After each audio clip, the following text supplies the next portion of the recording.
You will die here tonight. I'm just kidding. You're actually fairly safe, mostly watching this YouTube video. Mostly, as I said.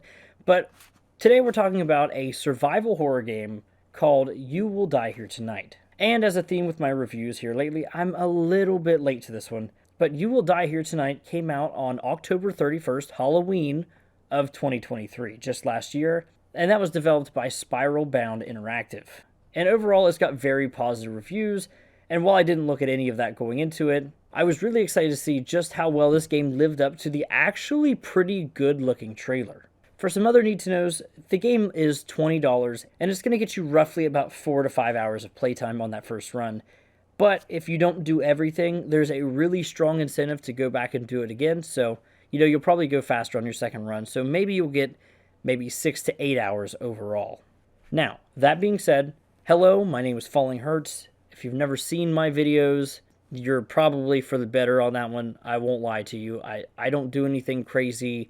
I do game reviews, previews for games that are coming out that I'm interested in, and interviews with developers from all over the industry in a show I do called Fall Damage. But that's not the point of this video. So let's go ahead and break it down into my usual core categories for a review: the story, the gameplay, the visuals, and the sound design. Now, starting off with the story right away, this was the aspect I really wasn't sure what to expect going in. There's a clear inspiration from the original Resident Evil here, with the setting being the mansion as well as the threat of biohazard and chemical warfare. Though launching the game and meeting the stars, Ares team members, it's clear that there's a bunch of personality to these cast of characters. And while I'll talk more about those guys in just a minute, no major spoilers, but the main gist is that the team must neutralize a rogue employee who has stole some very dangerous lab samples. While this is already very entrenched in the RE DNA, I must say there are two major twists of the game that I didn't see coming at all, and I was genuinely intrigued to see where the story would go from there on. And I think the big ending of the game is actually supported really well throughout the gameplay if you really sit and think about it once you've achieved that final cutscene.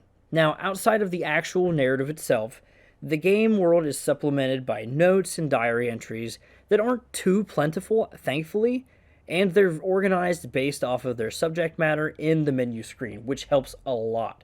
It makes it to where this horror staple isn't an annoyance or a nuisance, and is actually something that's really nice. Now, as I said, initially I took about 4.5 hours for that original playthrough of the game. Now, I did get the bad ending, and due to how the tutorial is skipped and your items carry over in your next attempt, it really does feel like an intuitive sense of New Game Plus, and it really sucks you in almost immediately to go and do everything that you possibly can and get that positive outcome. And I want to throw in that narratively, it makes perfect sense how you're able to do this, and I love that as well, and it really seals the deal that this is just a satisfying game in that regard. Now, to round out the story, let's talk a little bit about the characters for a minute. So there are 6 playable characters, and how they function mechanically I'll get into in just a moment, but what I really wanted to focus on was actually their dialogue. I think this is going to be a double-edged sword for some people, I really do mean that. On the team, you've got pretty much everyone you could hope for. You've got the biohazard specialist, the medic, the American gun bro, the old veteran of the team, the tech guy, and of course the sergeant. The whole time, of course, I was thinking that he was Apone from Aliens, if you know what I mean. He just gives off that same kind of energy. But each of these characters have their own quirks. But what was really impressive to me is depending on which character you're playing as you go through these different plot points, they'll each be remarking about current events in their own ways. I love that little touch, and it's something that a lot of people won't ever actually experience one way or the other, but playing through slightly differently, that's what I was able to see. Now, on the inverse, I do feel like these characters all talk with a similar style whenever cracking jokes. It's like you've got all these friends from the same friend group. They're making the same style of jokes. Whether or not they're joking the whole time or not is dependent upon character itself, but that is what it is. I don't know, it just, to me, it feels like a step too far for the tone of the game being more horror-oriented, but it definitely does contribute to that camp factor, which I like a lot.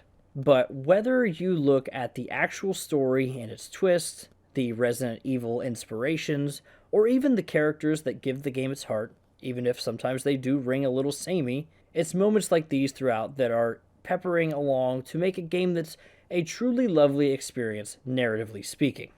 Now, moving on, let's actually talk about the gameplay for just a minute.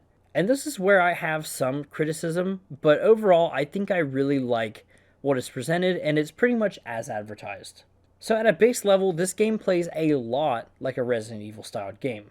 And what I mean by that is you're able to interact with different objects around the world to get item descriptions, and in doing so, you're going to be able to get clues to solve these different location-based puzzles around, maybe sequence order for selecting different items or having the correct tool to get through the right door or something like that.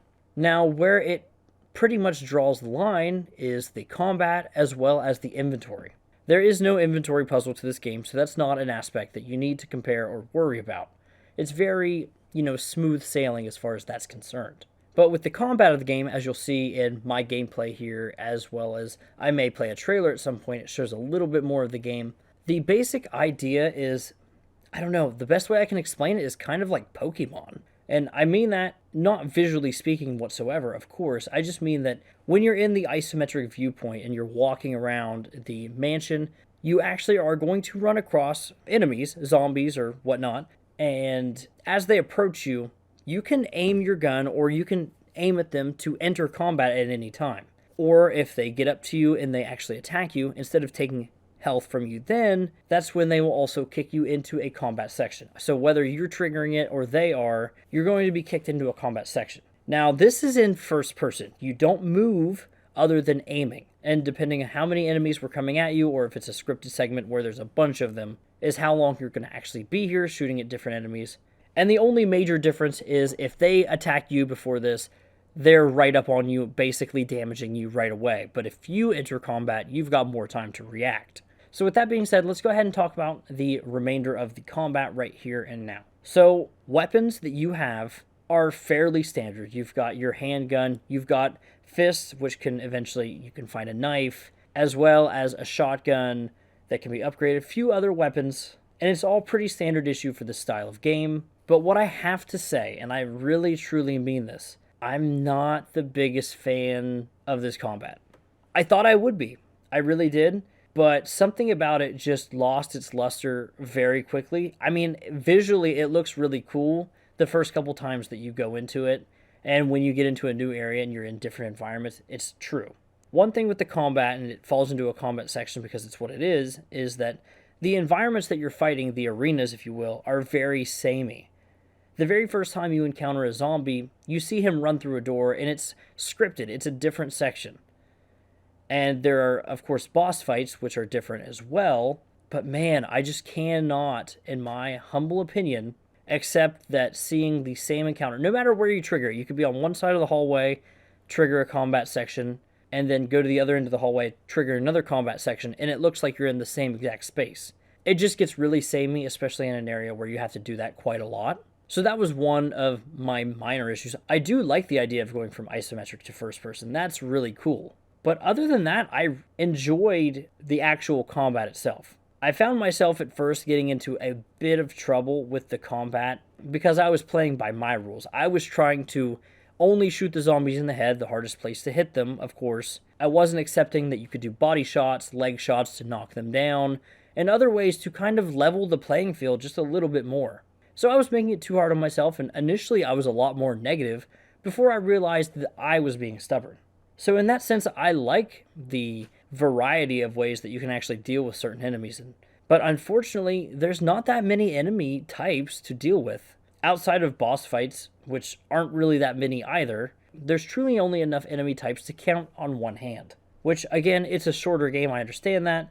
But as I said, with the combat arenas feeling very samey a lot of the time, and then you've got these enemies that are also very samey, you realize that you're just shooting and doing things in the exact same spaces all the time, which, as you're in the mid-game, does kind of drag on with the pacing just a little bit.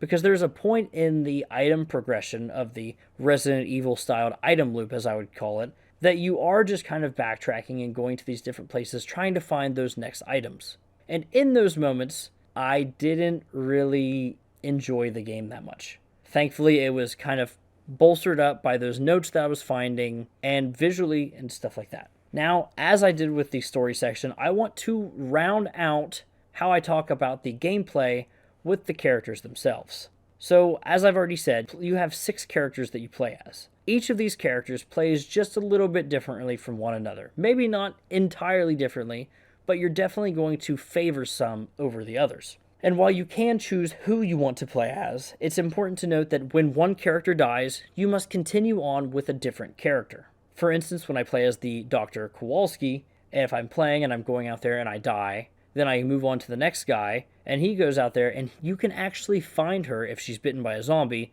as a living dead. And you have to fight her, and it's actually kind of a bit of a moment, and it's sad. I love how that ties into the emotion, the horror of it, especially as you may develop a bit of a connection to some of these characters. But I really like the system of choosing different characters, and it feels like you're working as a team to get the job done, no matter what. So if you have one guy alive at the end, that's how it goes. No spoilers, but you don't specifically just have 6 lives. There are ways to circumvent this. I won't get into that for narrative's sake, but there is more to it than meets the eye with that presentation. So don't necessarily be deterred by that, but if you wanted to play that way, you absolutely could.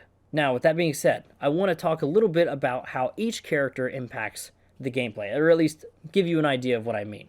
Now, as I've said, you've got Dr. Kowalski, who is the medic, and at one point in the game, you're able to find these different herbs. Again, Resident Evil reference, whatever.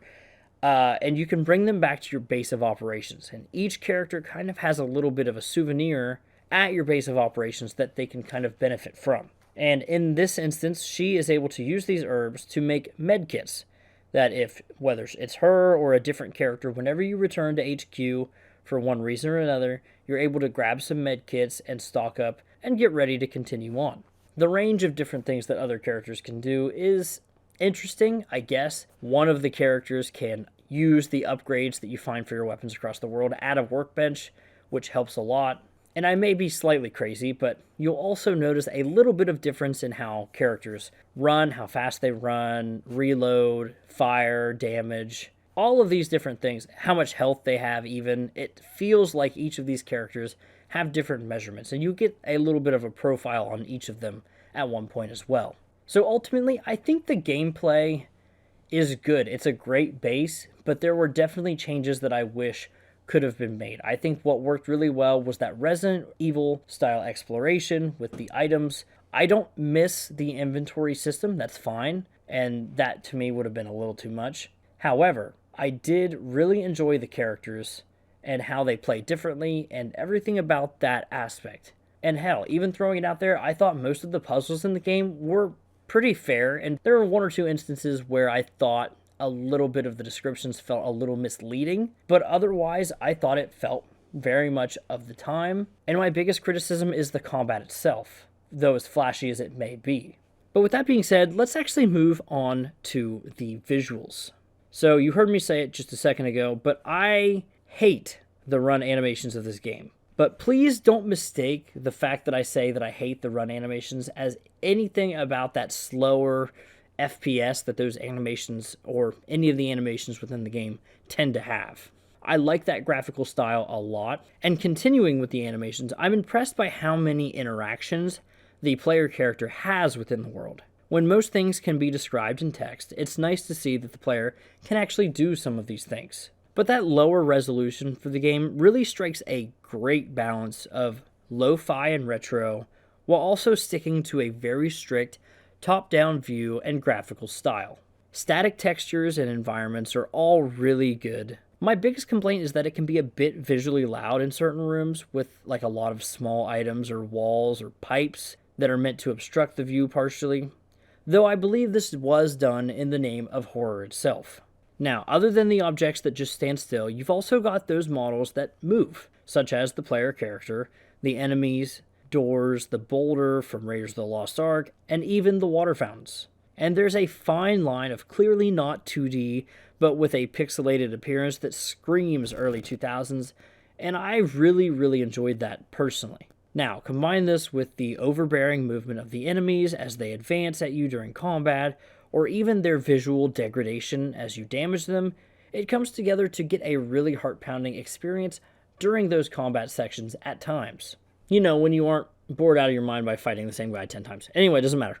And before I wrap up visuals, another thing I actually did want to shout out was the art for the game. I've talked a lot about the other aspects, the actual gameplay versions of this, but one thing I wanted to talk a little bit about were the character portraits. Each character has their own unique and very interesting facial appearances that show up in these character portraits as they're reacting to anything. And while they're not moving, of course, they're static, they're just images. It really shows a lot of depth into, the faces they're making, really. It just lets you connect more and more with these characters.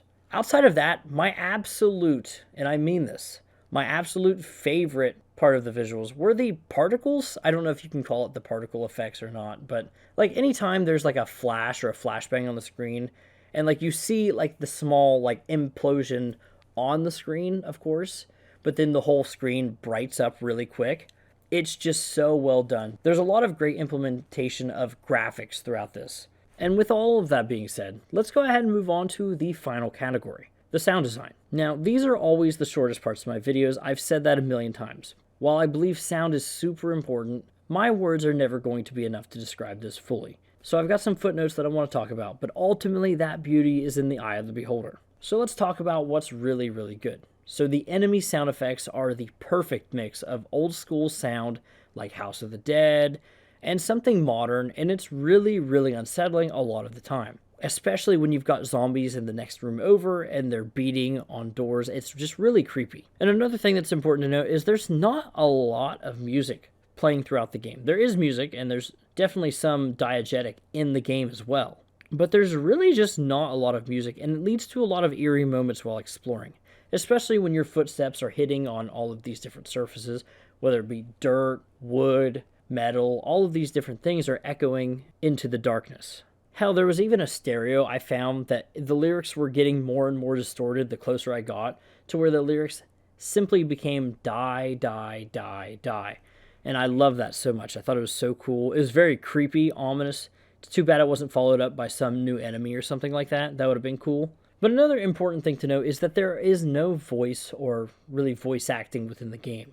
Actually, due to how much dialogue that there is within the game, I think that's totally fine. In my opinion, that much actual audio talking would eliminate a lot of the horror for me personally, but I can still kind of read these jokes while still feeling that tense moment and that creepy atmosphere. Again, for the most part, that mostly works for me within the game and with the horror tone. But even from a gameplay perspective, I think that the sound is really important. The guns give really good feedback, and of course, knowing where zombies are is super important, because there are some enemies that do move pretty fast, so you should try to listen carefully to see exactly when they're going to approach, because being on screen is the only time that you can actually enable combat. But sound also works against you sometimes as well. One instance of this is like, you can break vases and crates for ammo, but if you do so, you may attract enemies, which is kind of like a win-lose situation, but if you don't get ammo, then it's a lose-lose situation. But yeah, ultimately, I really was impressed with the sound of the game. I thought music, when it was there, was good, but what really carried it for me were the sound effects, as well as the attention to detail with some diegetic nature of the sound mixing itself. I love that. Or at the very least, the way it was presented to me as the player. If it's not actually that deep, then it might not be that deep, but it felt that deep. And with that being said, I'd like to hop into a little bit of a final verdict. You Will Die Here Tonight is a game that wears its inspirations on its sleeve. And while it does take visual and gameplay cues from the good old Resident Evil, it's important to note that it very early decides that it needs to branch off in a pretty big way. Be it the isometric viewpoint of the main gameplay loop switching to a first-person combat, or the way the actual narrative of the game itself is structured, I thought the game did a really good job with this. It's supplemented really well by really strong visual style that is consistent throughout, as well as top-notch audio design that rarely falters. Unfortunately, where the game did show a bit of, overstaying its welcome, even though it is just about 4 to 4.5 hours, was actually that the combat arenas as well as the enemy variety itself felt a little on the lower side. But for fans of survival horror and for fans of interesting, unique looking games, I definitely do recommend this game There's things that I would love to see improved for a sequel, but for $20, for everything you're getting, the replay value, as well as what's actually offered, narratively speaking, the twists, the turns, it's all really good, and I hope you get to experience it. Now, with that being said, my name is Falling Hurts. Thank you so much for watching this video, and I'm going to go take a nap now. Goodbye.